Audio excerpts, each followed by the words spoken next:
Hello everyone, welcome back. तो जैसा कि हमने प्रीवियस क्लास में एग्रीकल्चर का बेसिक्स किया था, आज हम उससे थोड़ा एडवांस करेंगे और आपको एक कॉन्फिडेंस मिलेगा कि हाँ, हमें जो HSSC में एग्रीकल्चर आती है उसको आराम से निकाल दें, क्योंकि हम थोड़ा सा एडवांस लेवल पढ़ रहे हैं। और ये सब डाटा निकालने के लिए मैंने जो मेरे एग्जाम्स के टाइम में जो बुक्स थी, जैसे horticulture, agriculture eight a glance, और कुछ प्रीवियस जो एग्जाम्स के भी पेपर थे आपके राजस्थान एग्रीकल्चर यूनिवर्सिटी के और हरियाणा एग्रीकल्चर यूनिवर्सिटी के, हम लास्ट में करेंगे। क्योंकि HSSC सबसे पहले कहाँ से क्वेश्चन पूछती है? Entrance exam. क्योंकि हरियाणा में सिर्फ एक एग्रीकल्चर यूनिवर्सिटी है। आपके जैसे बाकी एग्जाम उसमें अगर हिंदी आई तो इग्नो से उठा लेते हैं, या फिर कुछ और आया तो गुरु जम्बेश्वर से, साइंस वगैरह। और एंट्रांस एग्जाम जो सीधे के सीधे आपके एग्रीकल्चर के क्वेश्चन उठते हैं। तो हमने पढ़ा था कि एग्रीकल्चर जो ICR या फिर एग्रीकल्चर लैटिन शब्द, ये सब हमने कर लिया था। आज हम थोड़ा सा जो हमारी फसलें हैं उनसे रिलेटेड कुछ शब्द हैं, जैसे आप हॉकी में पढ़ते हो कि फलानी ट्रॉफी, क्रिकेट में आपके जो कुछ एक शब्द होते हैं जैसे मेडन और इस टाइप से, तो ये शब्द एग्रीकल्चर में है कुछ एक, जैसे क्यूरिंग, CURING। सभी बच्चे नोट डाउन कर ले, क्योंकि PDF नहीं मिलेगी। PDF आप लोगों के लिए सबसे खतरनाक चीज होती है और आप लोगों को ये बाद में रियलाइज होता है। क्यूरिंग का संबंध है तंबाकू व चाय से। क्यूरिंग का मतलब है जब हम इन्हें तोड़ के सुखाते हैं। तो हिंदी वर्ड मेरे को पता नहीं, इसलिए मैं इंग्लिश प्रेफर कर रहा हूं, लेकिन ये बता रहा हूं आपको साथ साथ किस में यूज होता है ये और किस में नहीं। अब आपका था स्ट्रिपिंग, ये होता है रेशम में। फिर आपका आता निपिंग, निपिंग आता चना, जो चने का पौधा होता है, ऊपर वाले कुप्पड़ वगैरह बोलते हैं, हम उसको तोड़ते हैं, उसकी हम सब्जी वगैरह बनाते हैं। लेकिन वो क्यों तोड़ते हैं? ताकि जो पौधा है उसकी ये ब्रांच टूट के वो साइड ब्रांचेस निकाले। इसके लिए निपिंग वर्ड का यूज होता है। फिर आता है आपका पैगिंग, ये है मूंगफली। जब मूंगफली में जो आपके नट्स, जो उसके बीज होते हैं, वो लगने शुरू हो जाएं तो उसको पैगिंग बोलते हैं। तो पैगिंग मूंगफली। अब आता है टॉपिंग, टॉपिंग आपकी कपास, कपास। आप लोग नोट डाउन कर लीजिए साथ साथ।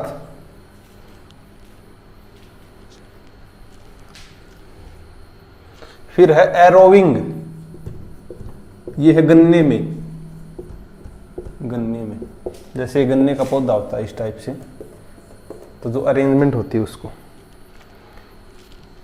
एरोविंग व रटूनिंग दोनों गन्ने में होती है, रटूनिंग। सीधे HSSC इस टाइप से क्वेश्चन पूछेगी, ratooning is related to which crop. तो जिन बच्चों को पता है वो ठीक है, नहीं तो जय माता दी। तो गन्ने के साथ रटूनिंग। फिर आता है आपका पैराबॉइलिंग, पैराबॉइलिंग ये आपका चावल के साथ। तो बस ये कुछ एक नाम याद कर लो, बाकी एग्रीकल्चर में तो 100 से ज्यादा वर्ड है हर फसल के लिए। तो मेन आपसे यही पूछ सकता है। अब आता है इन फसलों में कुछ एक में आपका जो जहरीला पदार्थ होता है, जैसे आपसे सबसे ज्यादा चांसेस है HCN। HCN किसका टॉक्सिन है? तो ये आपका सोरगम का, ज्वार।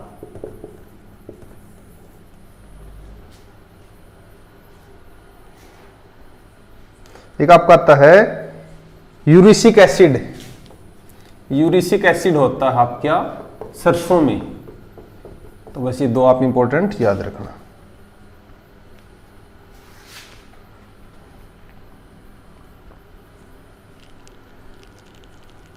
अब एक जो ऐसी दलहन फसल जो नाइट्रोजन का फिक्सेशन नहीं करती, मतलब नाइट्रोजन नहीं बनाती। सबसे पहले आप ये याद कर लो, जितनी भी दलहन फसल है वो नाइट्रोजन बनाती हैं। जैसे हमारे इन्वायरमेंट में 78% नाइट्रोजन है वातावरण में।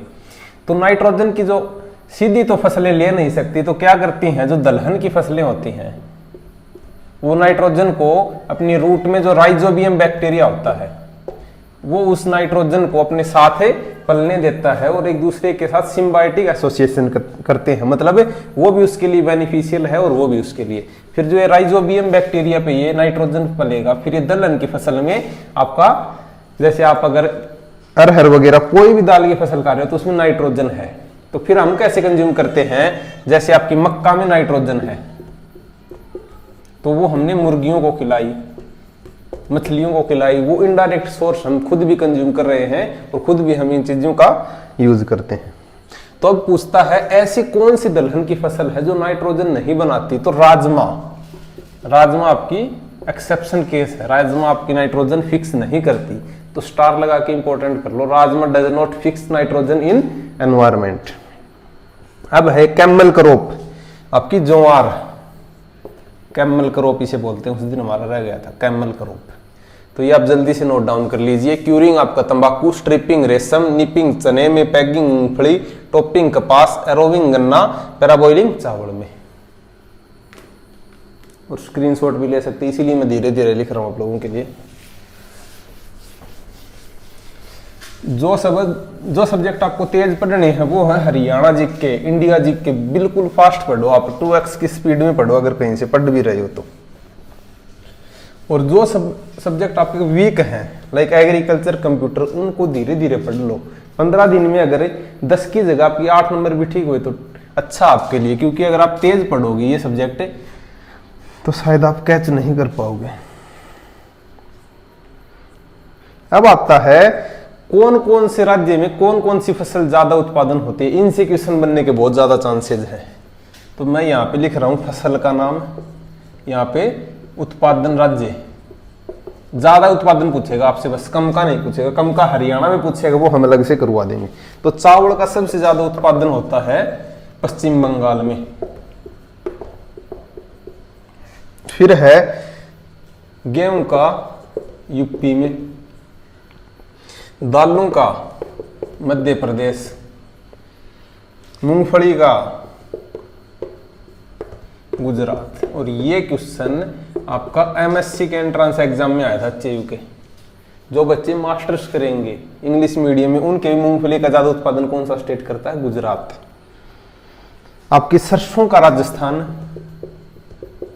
राजस्थान। कपास का महाराष्ट्र, कपास के लिए काली मिट्टी फेवरेबल होती है, पूरे इंडिया में 50% से भी ज्यादा कंट्रीब्यूशन करता है महाराष्ट्र, वेस्ट बंगाल और गुजरात। जूट का, रेशम का आपका पश्चिम बंगाल, WB वेस्ट बंगाल याद रखना। चाय का असम, असम। कॉफी का कर्नाटक, कर्नाटक। यूपी में चावल व गेहूं में चावल व आलू।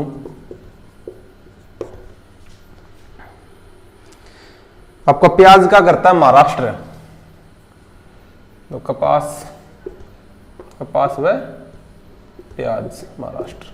चावल का पश्चिम बंगाल, दालों का मध्य प्रदेश, मूंगफली का गुजरात, सरसों का राजस्थान, कपास का महाराष्ट्र व प्याज का महाराष्ट्र, जूट का या फिर रेशम का पश्चिम बंगाल, चाय का असम, कॉफी का कर्नाटक।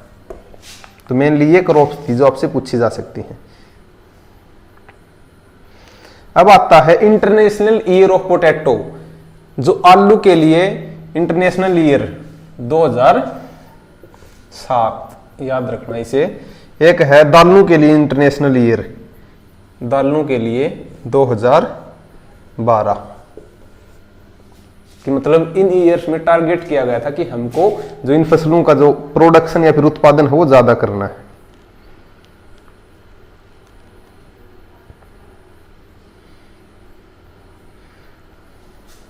अब आपको जो लोग बेवकूफ बनाते हैं, टाइम वेस्ट करते हैं कि ट्रिक बना के खरीफ की फसल याद करेंगे, ये करेंगे, आप लोग वहां पे खुश रहते हो कि हाँ बहुत अच्छा पढ़ा रहे हैं। अगर खरीफ रबी भी आपको पढ़ना पड़ेगा तो फिर आप बस आप एक कॉन्सेप्ट याद रखो, खरीफ की फसलें गर्मियों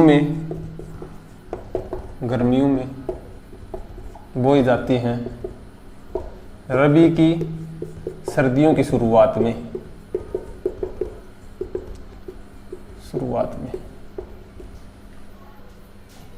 खरीफ में देखो मेनली आपकी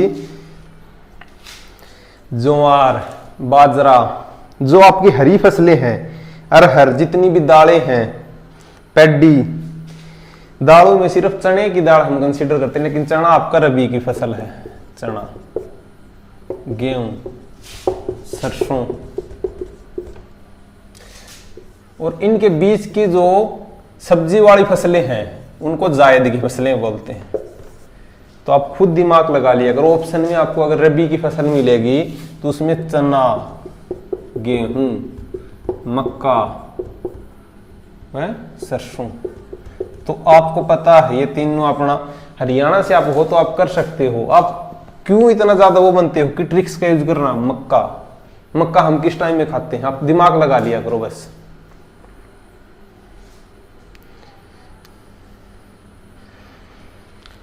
अब हाँ, मसूर में आप कंफ्यूज हो सकते हैं। मसूर की दाल आपकी रबी की फसल है, रबी।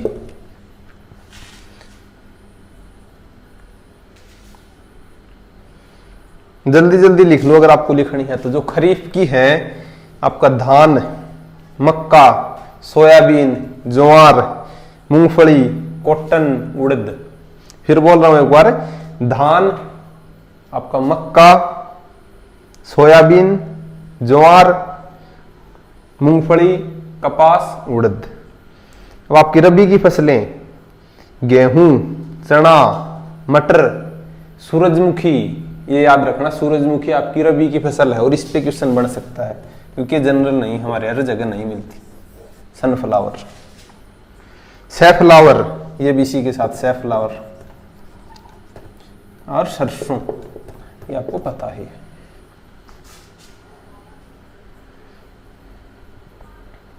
अब आता है जो ऐसे फसल है हमारी, जैसे ह्यूमन का जो बोटेनिकल नेम है या फिर साइंटिफिक नेम है होमो सैपियंस। हम भी एक फैमिली से बिलोंग करते हैं कि जीनस कौन सा, स्पीशीज कौन सी, फैमिली कौन सी, इस टाइप से। तो यही सिचुएशन आपकी फसलों के साथ है।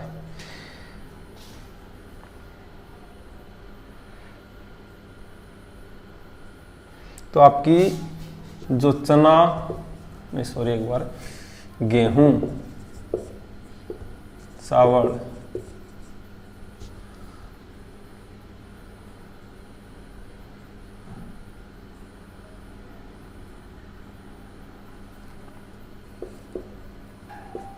ये दोनों है पोएसी फैमिली से। तो पोएसी नाम दिखे तो आप याद रखना, जो हमारी सीरियल्स क्रॉप्स है मोस्टली। और जैसे चना है,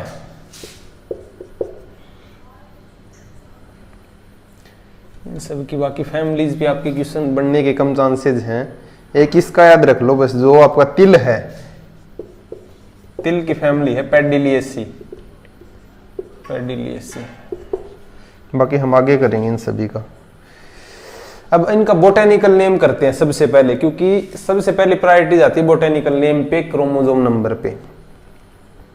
तो बोटेनिकल नेम चावल का अगर बात करें तो Oryza sativa, Oryza sativa. Wheat का आपका, गेहूं का है Triticum T aestivum. T aestivum याद रखो बस, ट्रिटिकम भी रहने दो चाहिए। चावल का ओराइजा सटाइवा। मक्का का आपका, मक्का को मेज कहते हैं इंग्लिश में, इसका है जिया मेज। तो इससे आप याद रखना जिया मेज। मेज अगर दिखे तो पीछे मेज का। आपका बाजरा है,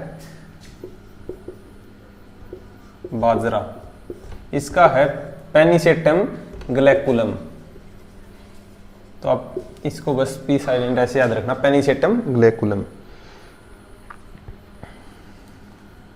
अब आता आपका बार्ले, जो आपके जो हैं होर्डियम वुल्गैर,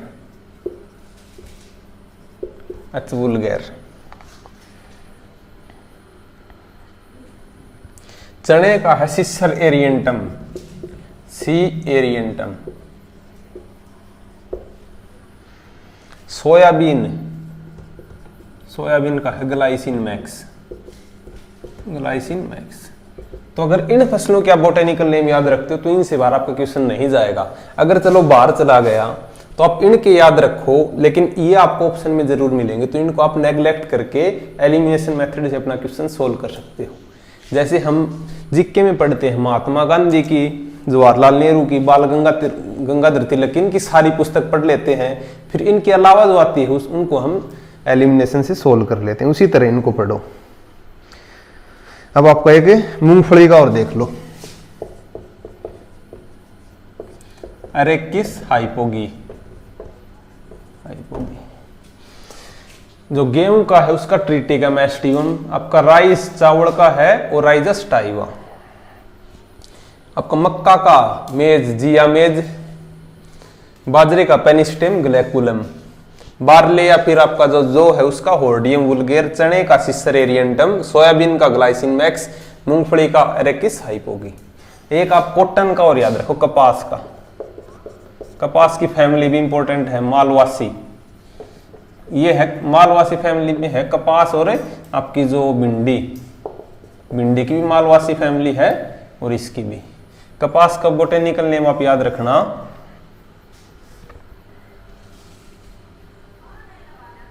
Gossypium species, Gossypium SPP, Gossypium species, क्योंकि इसमें बहुत सारी स्पीसीज हैं। एक आप गन्ने की ओर याद रखो बस, सैक्रम ऑफिसिनेरम, गन्ना, सैक्रम ऑफिसिनेरम।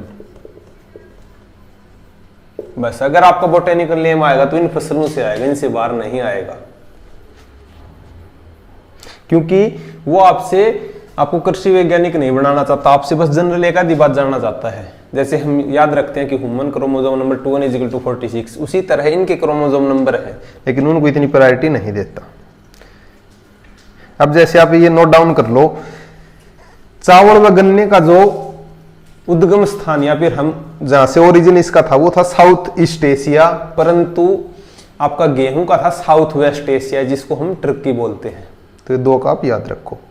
एक सोयाबीन का चाइना, तंबाकू कहां से जो ओरिजिन हुआ था अमेरिका, तंबाकू, तंबाकू अमेरिका। तंबाकू सबसे ज्यादा यहाँ कहाँ होती है, आंध्र प्रदेश में। उन फसलों में हम भूल गए थे, आंध्र प्रदेश में। तंबाकू रिसर्च सेंटर भी आपका राजमुंद्री, आंध्र प्रदेश। टमाटर हुआ है आलू का, टमाटर आलू का ओरिजिन उद्गम पूछे, पेरू अमेरिका, पेरू अमेरिका। तो ये चीजें आप नोट डाउन कर लीजिए। और जिसको वीडियो में थोड़ा दिक्कत है तो वो दोबारा देख ले, क्योंकि ये टेक्निकल वर्ड है, इनके लिए कोई शॉर्टकट नहीं है। और शॉर्टकट अगर इनसे पढ़ोगे तो एग्जाम में वो चीजें फेल हो जाएंगी, क्योंकि एग्जाम प्रेशर भी कोई चीज होती है।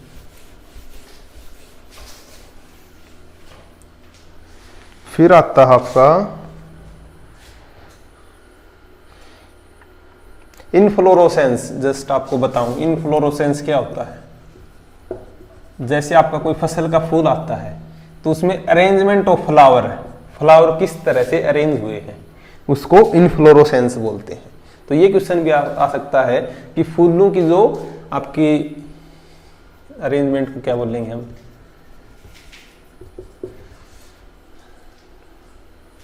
जचाना या फिर जचावट वगैरह, उसको क्या बोलेंगे, इनफ्लोरोसेंस। इनसे डायरेक्ट क्वेश्चन भी आ सकता है। तो राइस, लीची और मैंगो, चावल, लीची व आम का इनफ्लोरोसेंस होता है पेनिकल, पेनिकल, इंग्लिश में पेनिकल। चावल में जैसे वो चावल की बाल वगैरह होती है, तो इस टाइप से छोटा छोटा जो होता है वो पेनिकल कहलाता है। व्हीट और बाजरा, गेहूं व बाजरे में हेड, हेड या फिर स्पाइक, कौन सा भी आपको ऑप्शन में मिल सकता है। मस्टर्ड में है, चलो मस्टर्ड वाला इतना इंपॉर्टेंट नहीं। अब आता फ्रूट टाइप, कि अगर मैंगो हम तोड़ते हैं तो वो किस टाइप का फ्रूट है। जैसे मैंगो है ड्रूप टाइप का, मतलब जिसमें गुठली वगैरह होती है, लेकिन तोड़ते हैं तो वो सिंगल तोड़ते हैं। तो मैंगो किस टाइप का है, ड्रूप टाइप का। ड्रूप। पपीता अगर हम तोड़ते हैं तो गुच्छे में तोड़ते हैं पपीता, उसको कहेंगे बेरी।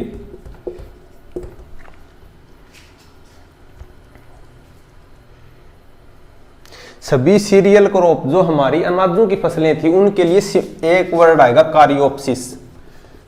कारियोप्सिस किसका इनफ्लो ना किसका फ्रूट टाइप है? सभी अनाजों का।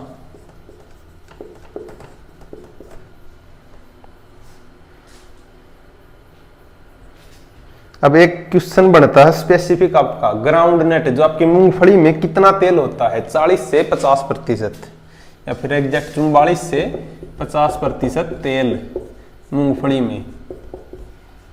इसी तरह सोयाबीन में प्रोटीन, सोयाबीन में प्रोटीन होता है 42%, तेल होता है सोयाबीन में 20%।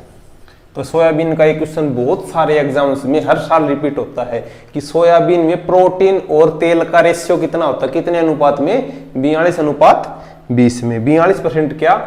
प्रोटीन।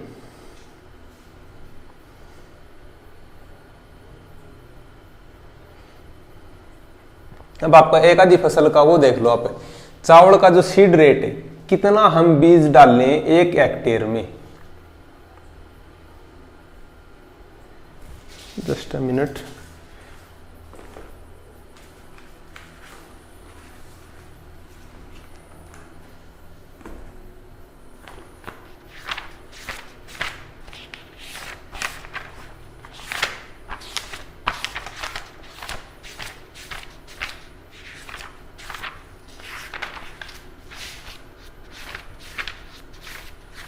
क्वेश्चन पे डाउट है मेरे को, शायद इसमें गलत दे रखा था।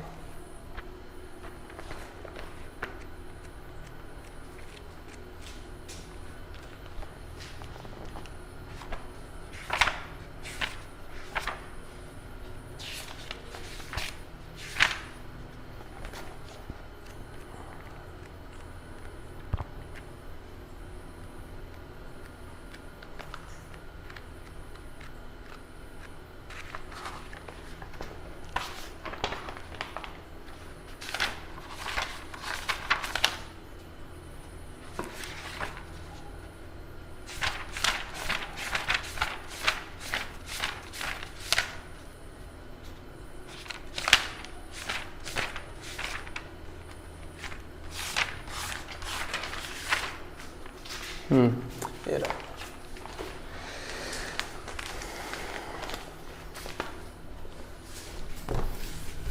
क्योंकि बीज दर से क्वेश्चन आने की जनरल सी बात है। अगर हम फैमिली एग्रीकल्चर फैमिली से हमारा बैकग्राउंड है, हमारा जो राज्य है उसमें 81% में एग्रीकल्चर होती है, तो हमें उसका बीज दर पता होना चाहिए। सबसे पहले बीज दर कभी भी एकड़ में नहीं आएगा एग्जाम में। अगर 20 किलो प्रति एकड़ आएगा तो वो गलत है, ऐसा मिलेगा 20 किलो पर हेक्टेयर, क्योंकि जो इंटरनेशनल यूनिट है हमारी इंडिया की या फिर, तो वो हेक्टेयर में नापी जाती है। एक हेक्टेयर में कितने एकड़ होते हैं? एक हेक्टेयर में होते हैं 2.47 एकड़।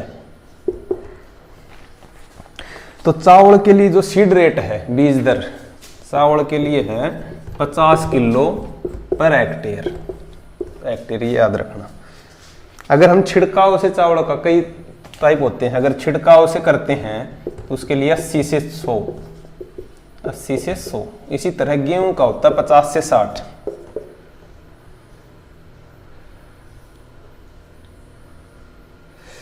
पचास से 60 एकड़ का था 100 से 125 पर हेक्टेयर।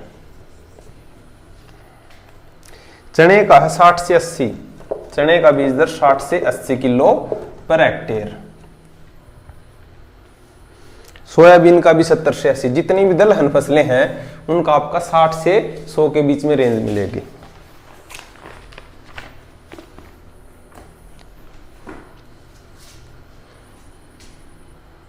अब आता है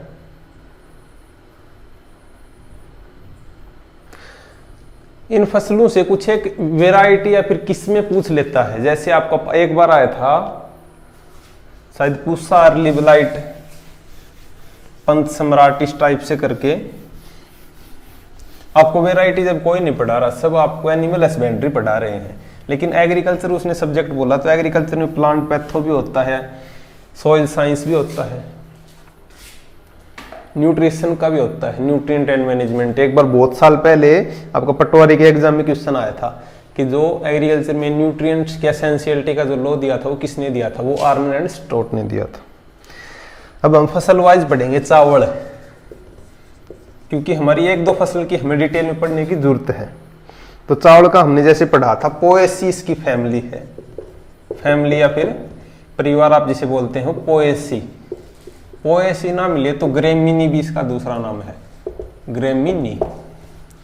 अब चावल में एक बात है, किसका जो है कि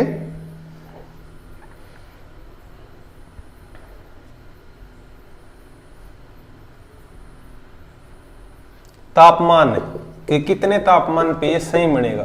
तो इसका जो आइडियल टेम्परेचर है 30 से 32 डिग्री सेल्सियस।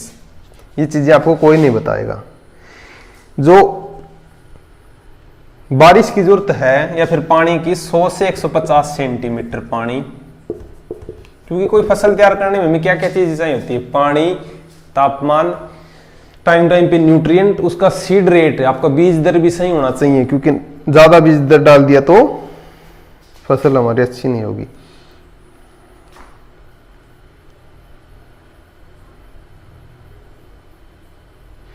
अब है एक अजोला घास, शायद आप सभी ने नाम सुना। अजोला घास का संबंध है चावल से।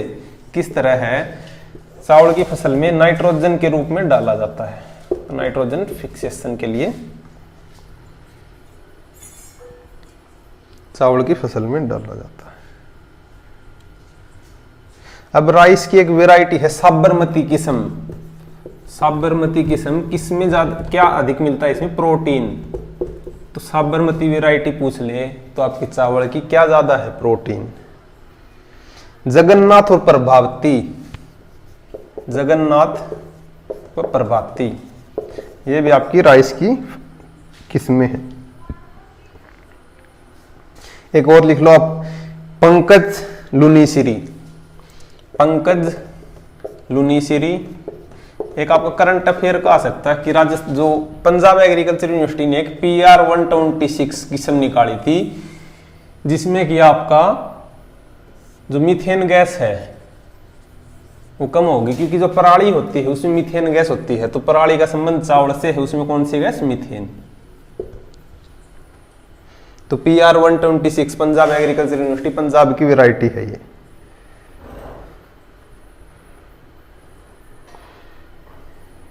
अब इसी तरह हमारा गेहूं, गेहूं की फैमिली भी पोएसी है, नोट डाउन कर लीजिए। चावल आपका short day plant. Short day plant मतलब आप उस सेंस में मत ले जाना कि चावल के टाइम में तो दिन बड़े होते हैं। इसका ऑपोजिट है कि मतलब जब चावल बोते हैं उस टाइम शॉर्ट डे, उस टाइम तो मतलब लॉन्ग डे में भी काम चला रहता है, लेकिन जैसे जैसे पकता है उस टाइम दिन छोटे होने लगते हैं। तो उस हिसाब से इसको शॉर्ट डे और गेहूं को लॉन्ग डे, क्योंकि गेहूं की जब कटाई शुरू हो जाती है तो लंबे दिन आते हैं, तो लॉन्ग डे। इसका जो बोटेनिकल नेम है टी एस्टिवम। टी एस्टिवम हमने कर लिया, ट्रिटिकम एस्टिवम। इसकी जो फैमिली है पोएसी।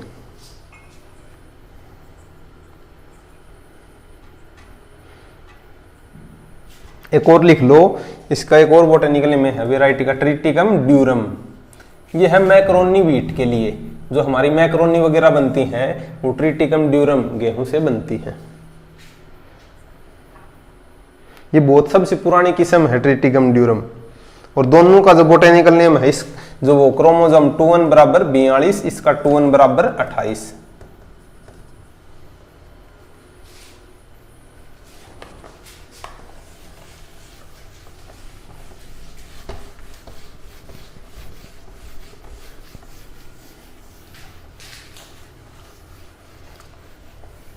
एग्रीकल्चर में पढ़ने को बहुत सारे सब्जेक्ट होते हैं। एग्रीकल्चर में मोर देन 15 स्पेशलाइजेशन है, जो कि किसी भी अन्य सब्जेक्ट में नहीं है। 15 सब्जेक्ट में आप मास्टर्स कर सकते हो, 15 से भी ज्यादा है।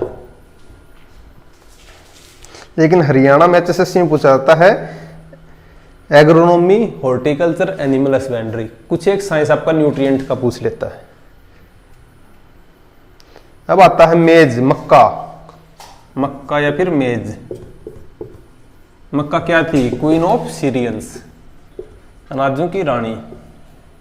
इसका बोटेनिकल नेम जिया मेज। मक्का सबसे ज्यादा कहां होती है? बिहार में।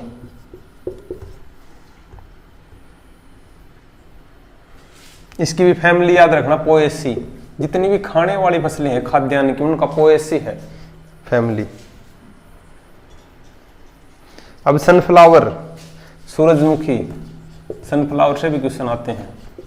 तो इसका बोटेनिकल नेम है हेलियांथस एनस, हेलियांथस एनस। और सनफ्लावर जो तेल है सूरजमुखी का, वो आपका हार्ट का जो मरीज है उसके लिए बहुत ज्यादा इंपॉर्टेंट है, क्योंकि उसमें कोई भी सैचुरेटेड फैटी एसिड नहीं होता।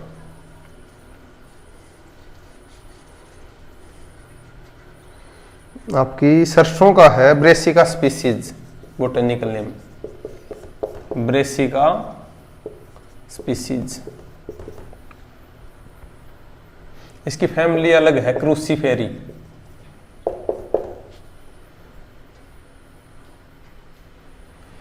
पूसा जय किसान, पूसा जय किसान इसकी किस्म है एक।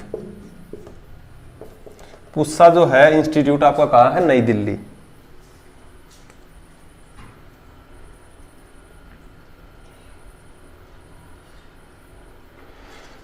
गेहूं की किस्में लिख लो कुछ एक, गेहूं की अगर आ जाए तो सोनालिका, कल्याण सोना,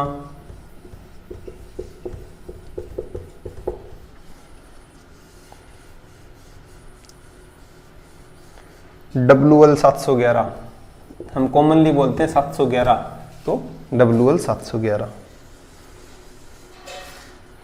जवाहर ज्योति हीरा, इस टाइप से मेनली जो फेमस वैरायटी है सोनालिका, कल्याण सोना, WL 711। सरसों की हमने कर ली थी पूसा जय किसान। अब कपास की, कपास का हमने पढ़ा था गोसिपियम स्पीशीज, बोटेनिकल नेम है मालवासी फैमिली का है, उसकी वैरायटी लिख लो बस। वरालक्ष्मी, सुजाता व सवीन, वरालक्ष्मी, लक्ष्मी, सुजाता, सवीन। कपास क्या है? White gold. एक आता दिग्विजय व G777, G777 व दिग्विजय। तो 5 वैरायटी बहुत है इन फसलों की आपके लिए। आपका जो आलू है उसका बोटेनिकल नेम है सोलेनम ट्यूबेरसम, सोलेनम ट्यूबेरसम। ये आप कैसे याद रखोगे? जो आपका आलू है उसका रिसर्च सेंटर है सोलन, हिमाचल प्रदेश, तो सोलन से याद रखो सोलेनम ट्यूबेरसम। और इसमें एक सोलेनिन कंटेंट होता है, सोलेनिन। तो सोलेनिन कंटेंट कौन सी फसल में है? आलू में। अब आपका आता है न्यूट्रिएंट। देखो पहले हमने आपकी अनाजों वाली फसलें कर ली, दलहन कर ली कुछ एक। अब हम बीच में करेंगे न्यूट्रिएंट, उसके बाद हम फसलें व सब्जियां कर लेंगे। इस टाइप से आप बोर भी नहीं होंगे और आपके क्वेश्चन भी सोल्व हो जाएंगे।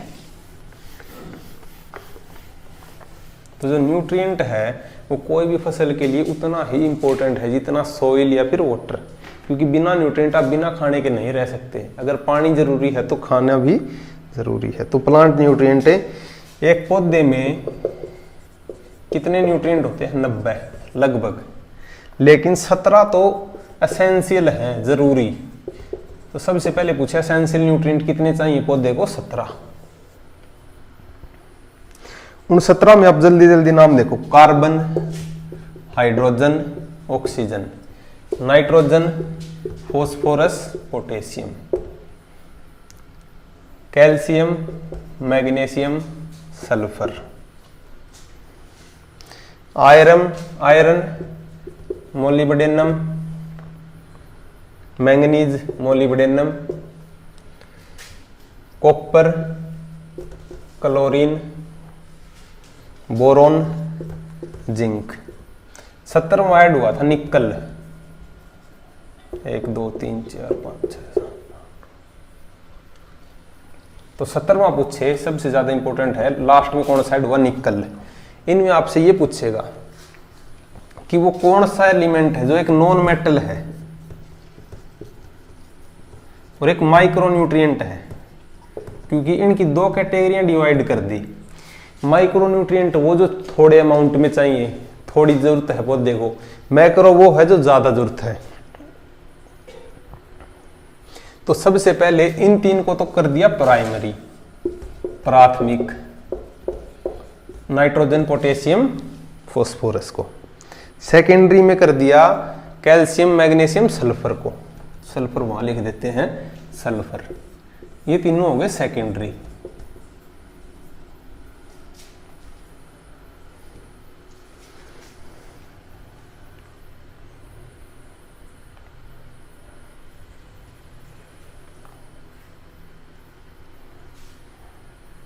अब ये तीनों को कर दिया, ये जो 6 के 6 हैं इनको मैक्रो। तो मैक्रो में कौन कौन से आते हैं, प्राइमरी और सेकेंडरी। प्राइमरी आपका nitrogen potassium potassium calcium magnesium sulphur. ये पौधे को बहुत ज्यादा अधिक मात्रा में चाहिए होते हैं, इसीलिए हम नाइट्रोजन, जो कि यूरिया में 46% नाइट्रोजन होता है, इसीलिए हम यूरिया डालते हैं, डीएपी डालते हैं, फॉस्फोरस, और क्या डालते हैं आपका जाइम वगैरह ये सब, लेकिन मेनली डीएपी नाइट्रो जो यूरिया। अब बाकी जो बच गए वो है माइक्रो न्यूट्रिएंट, ये जितने भी बच गए।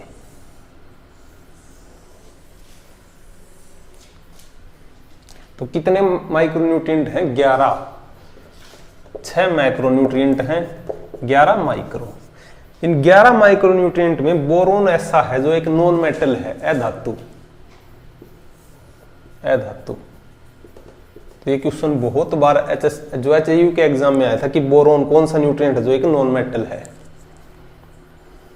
अब इनकी फॉर्म बताऊं तो कार्बन जैसे आपका जो पौधा लेता है CO2 की फॉर्म में, हाइड्रोजन लेता है H2 या फिर H+ की फॉर्म में, ऑक्सीजन H2 या फिर O2+ फॉर्म। ये फॉर्म आपके लिए इतनी ज्यादा जरूरत नहीं, ये आप केमिस्ट्री में कर लेना। बाकी एसेंशियल न्यूट्रिएंट आपके 17, 6 और 11, टोटल 17। लास्ट में निकल ऐड हुआ था, माइक्रो 11, मैक्रो 6। मैक्रो में भी 2 प्राथमिक व द्वितीय जो सेकेंडरी।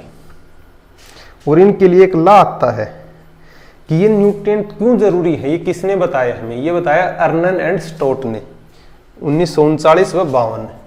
अर्नन व स्टोट 1939 1952। सीधा क्वेश्चन आता है, अर्नन एंड स्टोट ने कौन सा जो हमें लॉ दिया था, तो वो दिया था हमें एसेंशियलिटी ऑफ न्यूट्रिएंट, कि एक पौधे को न्यूट्रिएंट की बहुत ज्यादा जरूरत होती है।